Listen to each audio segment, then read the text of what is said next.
Manila has not yet commented.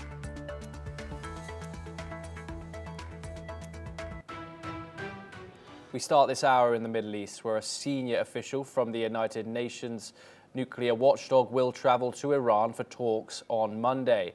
But no visit to nuclear sites is planned, according to Iran's Foreign Minister Abbas Araghchi. Since Israel strikes on Iran's nuclear facilities during a 12-day war in June, International Atomic Energy Agency inspectors have been unable to access the sites, despite IAEA Chief Rafael Grossi calling inspections his top priority. Iran has accused the agency of paving the way for attacks by issuing a damning report in May, which led the IAEA's Board of Governors to declare Iran in breach of non-proliferation obligations. Tehran insists it remains committed to the Nuclear Non-Proliferation Treaty and says the meeting will seek a new framework for cooperation. Under a new law, future inspections require approval from Iran's Supreme National Security Council. We're now joined by Professor Kobi Michael. He's a senior researcher at the INSS and Misgav Institute located in Israel. Thank you very much for joining us, Professor Michael, on the program. Pleasure to talk to you. Israel has consistently warned of Iran's nuclear ambitions. If the IAEA visit does not include nuclear site inspections, how does Israel view this as a diplomatic failure for the international community, possibly? Good morning. I think that Israel does not pay too much attention to such events, and does not rely so much on the international community in this regard.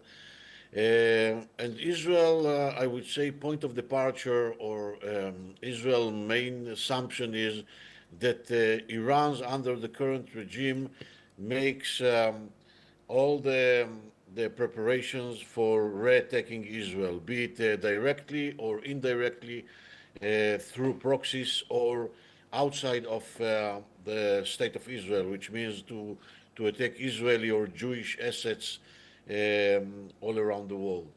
This is the working assumption, and therefore the state of Israel prepares itself, taking into consideration that the war against Iran is not finished yet, as long as this regime exists.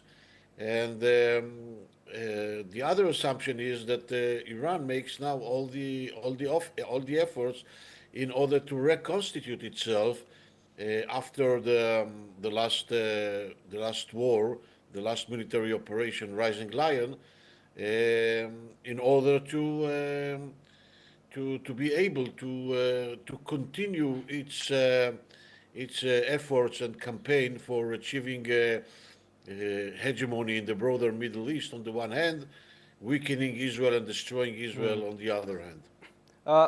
Professor Michael, obviously, following the 12-day war and finishing it off, the US obviously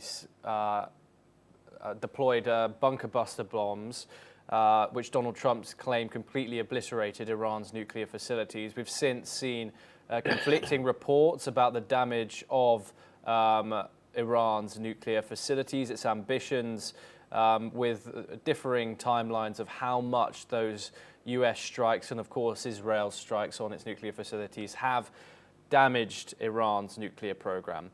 Now that the IAEA cannot inspect the nuclear facilities, what's the feeling in Israel in regards to Tehran's nuclear enrichment capabilities?